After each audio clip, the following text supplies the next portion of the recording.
Hey everyone, कैसे हैं आप लोग। क्या ठंड में आपके शरीर में भी ऐसी दिक्कतें आ रही हैं, ओस की बूंदें बन रही हैं? तो ये वीडियो ज़रूर देखिएगा, उसको ख़त्म करने में आपको सहायता मिलेगी। इससे पहले हम सॉल्यूशन की बात करें कि क्या क्या स्टेप लें ताकि ये उसकी बूंदें ना बने। हम पहले बात कर लेते हैं आखिर ये उसकी बूंदें बनती क्यों हैं, इसके पीछे के फिजिक्स को समझते हैं कि आखिर ये उसकी बूंदें बनती क्यों हैं। उसके बाद हम बात करेंगे कि क्या क्या करें ताकि ये उसकी बूंदें ना बने। तो देखिए, आपने बचपन में पढ़ा होगा कि जो गर्म हवा है वो ऊपर की साइड मूव करती है और जो ठंडी हवा है वो नीचे की साइड मूव करती है। और जो आपका सेग है, प्रोफाइल सेग है या किन सेग है, वो मेटल का बना होता है।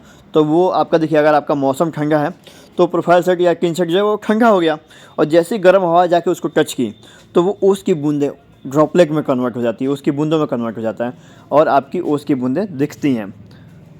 ये तो बात रही प्रॉब्लम की। अब हम बात कर लेते हैं सॉल्यूशन की। तो सॉल्यूशन को हम लोग दो भाग में बांटने वाले हैं। एक, जिन्होंने अभी तक सेट नहीं बनवाया है और बनाने का विचार कर रहे हैं, और दूसरा जिन्होंने ऑलरेडी बनवा लिया है और उनको दिक्कतें आ रही हैं। तो सबसे पहले हम शुरू करते हैं जिन्होंने सेट नहीं लगवाया है और लगवाने वाले भविष्य में। तो देखिए मैं बारीक बारीक सी बातें बताऊंगा, ऐसा नहीं है कोई इसमें रॉकेट साइंस है। मैं यहाँ लो बजट से लेके हाई बजट सॉल्यूशन तक भी जाऊँगा। मैं पफ पैनल, सैंडविच पैनल, वैसे पफ पैनल भी सैंडविच पैनल ही होता है लेकिन थोड़ा सा अलग वैरायटी होती है। मैं सबकी भी बात करूँगा इस वीडियो में, बट मैं उस एंड में बात करूँगा। मैं पहले लो बजट से शुरू करूँगा, इस वीडियो को लो बजट से शुरू करूँगा और हाई एंड तक जाऊँगा मैं। लेकिन मैं लो बजट से शुरू करूँगा कि लो बजट में अगर आपके पास है, आपके पास उतना बजट नहीं है, तो आप कैसे उसकी बूंदों को अवॉइड कर सकते हैं। फिर अगर आप नया सेट बनवा रहे हैं वेयर हाउस के लिए, गोडाउन के लिए, तो सबसे जो ज़रूरी ध्यान रखने वाली बात है क्रॉस वेंटिलेशन।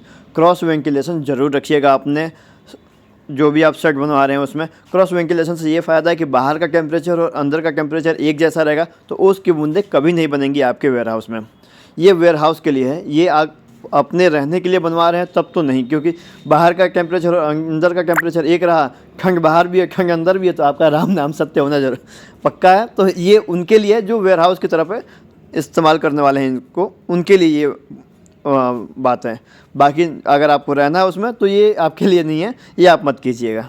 क्रॉस वेंटिलेशन के साथ साथ अगर एग्जॉस्ट फैन और रूफ जो एयर वेंटिलेटर आता है वो सब, उसको भी आप अगर लगवा लें तो और ज़्यादा फ़ायदा रहेगा आपके लिए। समझिए कि 100% उसकी बूंदें नहीं बनेंगी आपके वेयर हाउस में। ये तो रही बात वेयर हाउस वगैरह के लिए या गोडाउन वगैरह के लिए। अगर आपको पर्सनली उसमें रहना है या अपने स्टाफ को उसमें रखना है तो उसके लिए आप क्रॉस वेंटिलेशन तो नहीं दे सकते हैं, ये तो कंफर्म है। आप उसमें दीजिए एग्जॉस्ट फैन वाला सिस्टम दे सकते हैं, और जो एयर वेंटिलेटर आता है, सेल्फ प्रोपेल वाला एयर वेंटिलेटर जो आता है वो दे दीजिए आप। आपकी जो गर्म हवा है ना वो बाहर निकल जाएगी, तो फिर भी जो उसकी बूंदे बनने की संभावना है वो ना के बराबर हो जाएगी।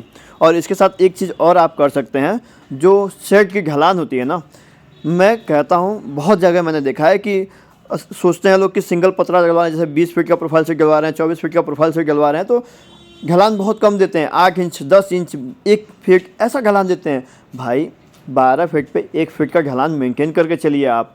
अगर ऐसे मेंटेन, वैसे कंपनी तो इससे ज़्यादा कहती है कि इससे ज़्यादा मेंटेन कीजिए, मैं कह रहा हूँ आप 12 फीट पे 1 फीट का ढलान मेंटेन करके चलिए, आपकी उसकी बूंदें नहीं बनेंगी। बाई चांस बनती भी है तो वो आगे सड़क के जाके आगे गिरेगी आपकी, ये नहीं कि वहीं बनी और वहीं आपके सर पे गिर जाए। ये तो रही बात लो एंड बजट की। कम खर्च में आप कैसे उसकी बूंदों को नहीं कर सकते हैं, ना के बराबर कर सकते हैं या बिल्कुल ख़त्म कर सकते हैं।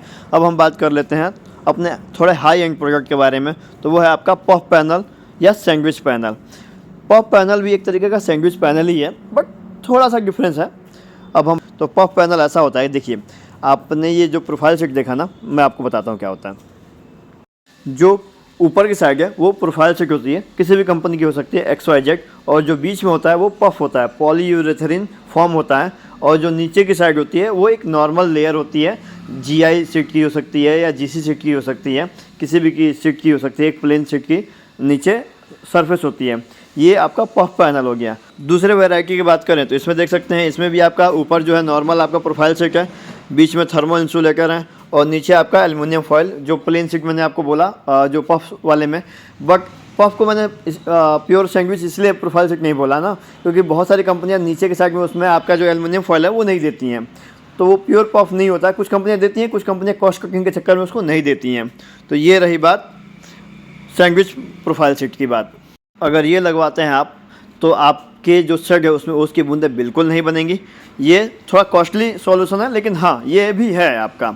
अब इसका एक जुगाड़ मैं कहूँ, ये उन लोगों के लिए भी है जिन्होंने सेट बनवा लिया है, और या जो लोग सेट बनवाने का विचार कर रहे हैं उनके लिए भी है। ये है कि आप नॉर्मल मार्केट से थर्माकोल की शीट लेके आइए और उसको अपने प्रोफाइल शीट के नीचे लगवा दीजिए, या जो फोम आता है ना, जो कुर्सी में लगाते हैं फोम, वो भी लगवा सकते हैं अगर आपको थर्माकोल की शीट नहीं मिलती है तो ये जुगाड़ है, ये सस्ते में आपका काम निपट जाएगा, उसमें भी उसकी बूंदें आपकी नहीं बनेंगी। तो ये रही सॉल्यूशन की बात। इसके अलावा अगर आपको कोई और जानकारी चाहिए तो आप मेरे से संपर्क कर सकते हैं, आपको जवाब ज़रूर मिलेगा। और वीडियो पसंद आई हो तो वीडियो को लाइक और चैनल को सब्सक्राइब जरूर कर दीजिएगा, और बाकी लोग तक भी ये वीडियो शेयर कीजिए ताकि उनको भी ये जानकारी मिल सके।